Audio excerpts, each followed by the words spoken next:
display. We make believers.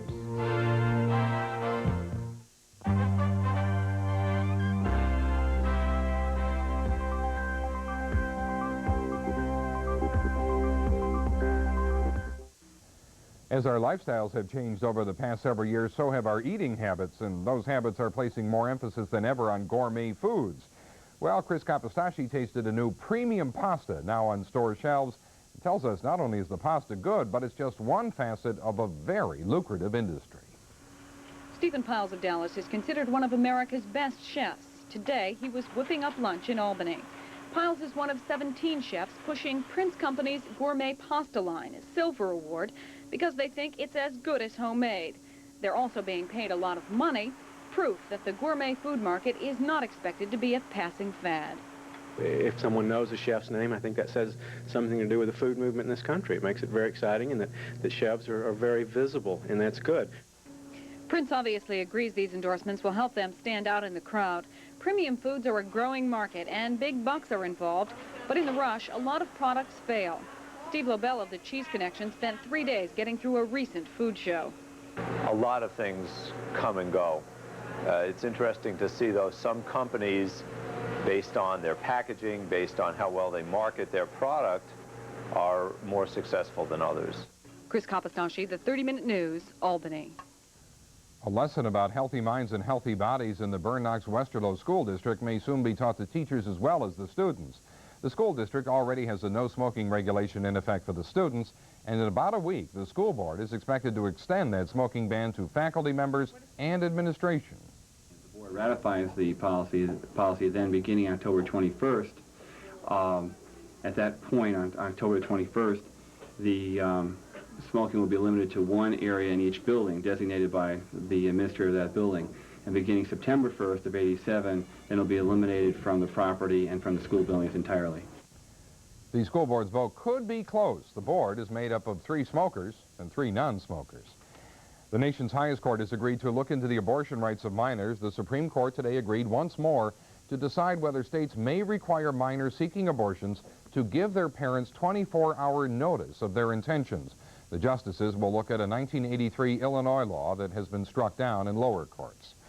In tonight's Health and Science Info segment, news that the French are working on a pill that could be used to induce abortion. French researchers working on that pill that could trigger a woman's menstrual cycle and cause her to have a spontaneous abortion.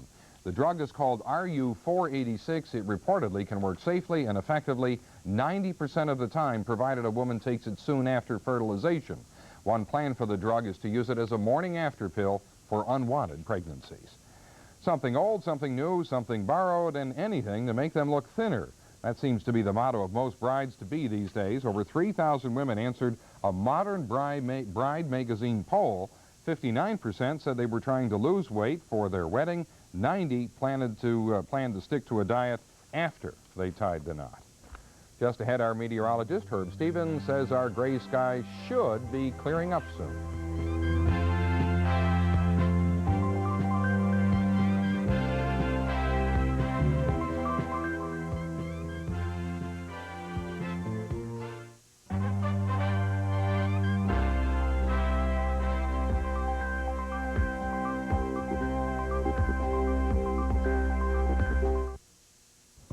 Certainly a gray, kind of dismal start to the week, but apparently, Herb, things are going to get better from here on out. Things are going to get better, no question about it. We have put up with the wet part of the week, and now, aside from a few sprinkles or a few flurries if you're headed for the Adirondacks, really? The next several days, as far as I can see, should be dry.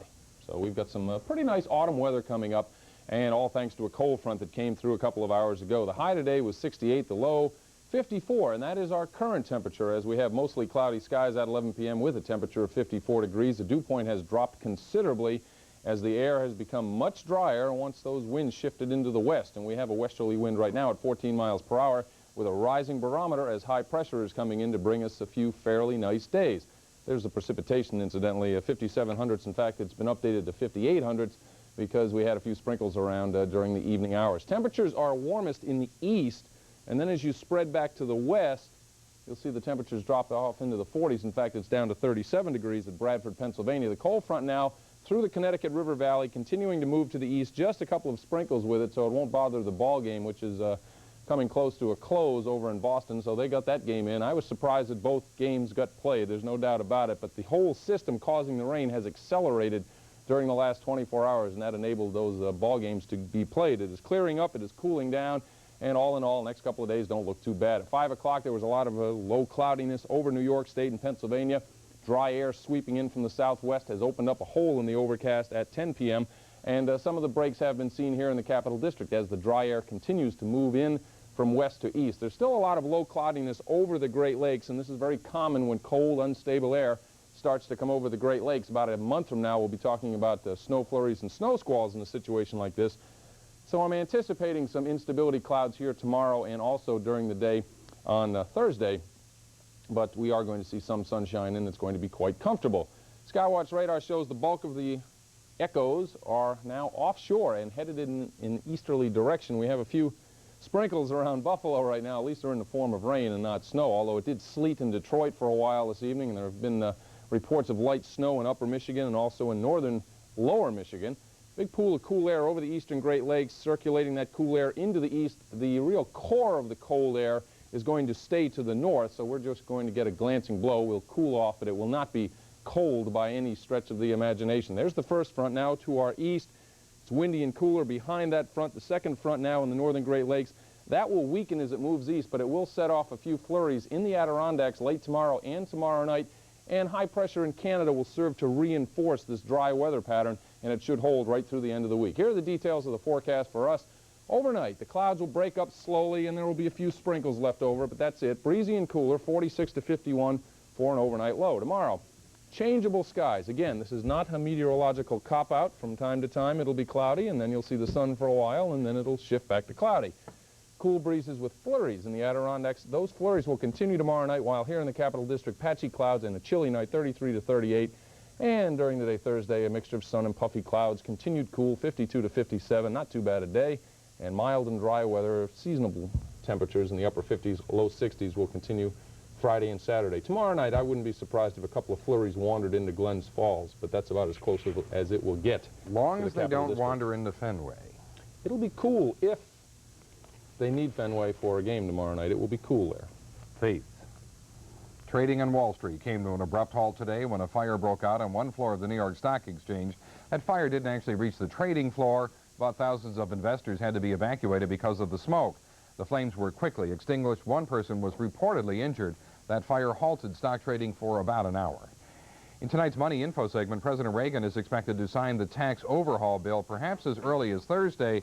So if you're interested in investing in tax shelters, you better get moving. Once the bill is signed, you will not have the opportunity to shelter your money. Investments made before the bill are signed is covered by a phase-in of the tax benefits. Experts warn, though, against last-minute shelter promotions. Their advice is, if you were not contemplating a shelter before, then don't jump in now. Ample rain, warm weather, improved technology, giving new life to the $4 billion Florida citrus industry. Many had assumed the citrus crop had all been wiped out as crippling freezes and citrus canker took its toll. But the state citrus officials say crops are making an amazing comeback. The state expects to have a very nice season after all. Mac is along next with the latest on Boston's bid to stay alive in the American League playoffs, and the Mets are now on the brink of complete victory in the National League.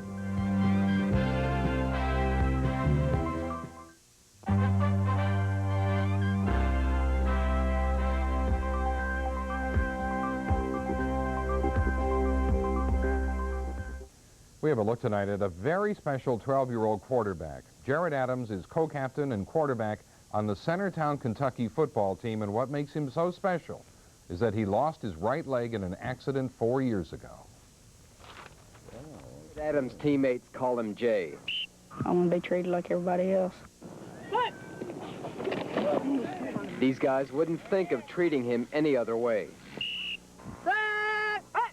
There was a time, though, when Jared didn't think his artificial leg would carry him this far. When they first told me that I would lose my leg, that I started crying, that I thought I wouldn't be able to play any sports again.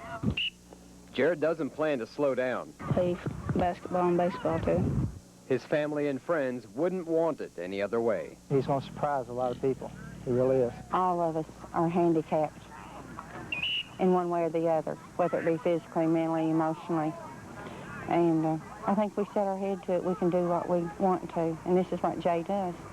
In Centertown, Kentucky, Scott Hicken for NBC News. Fascinating. Well, I didn't want to give this away during weather. Herb's out here a nervous wreck, as you know. He's still nervous. They've got it won, it looks like to me. It's over. Certainly, and you know, interestingly enough, Ed, the Sox right now are holding all the cards. It wasn't that way a couple of days ago, but it is now. They're well ahead of California tonight, winning 10-3 in the 7th with the oil can. Shaky start, but now he's settled down. He looks good. If they hang on, they'll be able to throw Roger Clemens, His Majesty, again tomorrow. And they'll be home again tomorrow, too.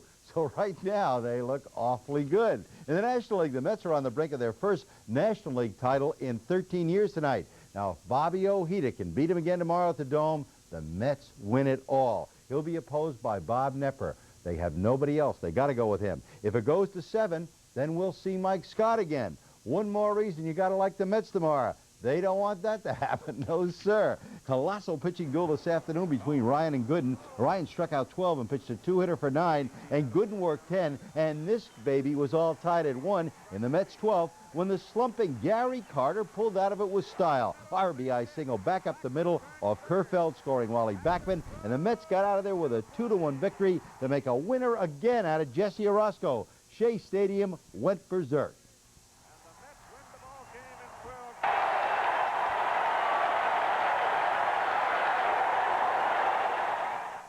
Not to be a party pooper, but you know the Mets maybe should never have won that game. Second inning, runners on first and third. Reynolds grounds to Backman, double play ball. The umpire says yes, but look at this replay. Reynolds is clearly safe. The Astros inning should have been alive, and the run should have been allowed to score. If it had turned out that way, the Astros and Ryan might have won the baseball game. For Houston, certainly a bitter, bitter pill. And Roy White, talk about bitter pills, told TV 13 today he does not believe he will be rehired next season by the Yankees as the batting coach. Billy Martin is just not fond of Roy White, and White believes Martin's influence with Mr. Steinbrenner will cost him the job. Sad story. In the National Hockey League, Boston leads Winnipeg tonight 2-0 in the 3rd. St. Louis and Toronto all tied at 1. Over to football with Jim McMahon of the Bears nursing a very delicate injury. Chicago got some backup today when they acquired Doug Flutie's rights from the Rams. In return, they gave L.A. undisclosed future draft considerations. Ditka likes Flutie. He thinks he might play well in that league. If he does, a lot of teams going to feel awfully foolish. We'll start the college basketball season just around the corner. And at Siena College, a new season means a new head coach, Mr. Mike Deane. Rodger Wyland says he'll make some changes. Mike Deane, who spent the last 4 years as an assistant coach at Michigan State, wants to beef up the Siena schedule, and he hasn't wasted any time in doing just that. We've gone out and added Boston College, Providence, and Ohio State, and I think we'll play 3 of the so-called major schools every single year. Being from a Division I program, Coach Deane has seen that transition game up and down the floor rather quickly work to perfection, and that is part of his philosophy that he would like to adopt here at Siena College. I think it'll be a little more exciting to watch, a little more exciting for the guys to play, and it's the thing I know well, and you coach what you know well. You don't change just because of the players or the history of the program. Rodger Wyland, 13 Sports, Loudonville. And a reminder, you can get into sports anytime by calling the TV 13 Sports line at 436-0712. Eddie? Thank you, Mac. Just ahead, local Boy Scouts rally to support a presidential cause. In tonight's People Info segment, while some stars prefer diamonds for their dazzle, others have somewhat simpler styles, and Jane Fonda is now opting for less pricey baubles these days. She now wears a simple, pure crystal around her neck to promote health and well-being, and she adorns her wrist with a braid of colored string. The bracelet was given to her by her daughter, Vanessa, who told her mother she could not take that bracelet off until it fell off of its own accord. There's a man who could well afford the crown jewels. Walmart store founder Sam Walton remains the king of the hill when it comes to money. Walton tops this year's Forbes magazine list of the richest people in the United States. He was the top of the list last year with a personal worth of $2.8 billion. He has done better than you, Mac. This year his fortune has grown to a whopping $4.5 billion. Mary Lund, the first woman to receive an artificial heart, has died tonight in a Minneapolis hospital.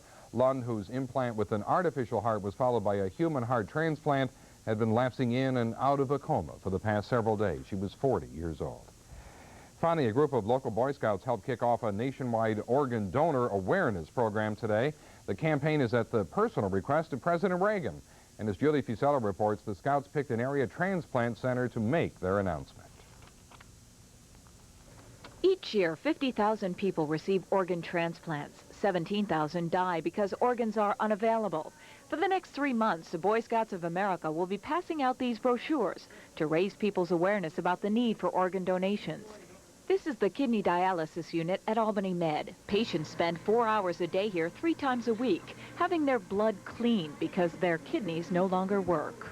3 years ago, a young boy from Scotia was in this same position, but he was one of the lucky ones. He received a donor kidney.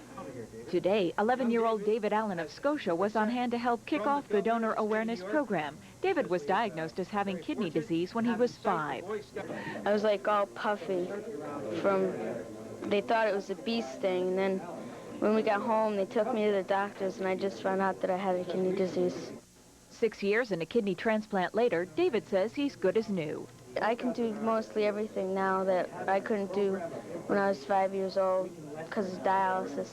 The people here, including 27-year-old George Murray of Troy, who's waiting for a kidney transplant himself, are hoping the Boy Scout program is a success. Julie Fusella, the 30-Minute News, Albany. That's our late report tonight. For everyone here at Channel 13 except Jim Crowell, thanks very much for joining us. Jim wants to personally wish you a wonderful night. We'll be back tomorrow at 6 and 11. Have a good one.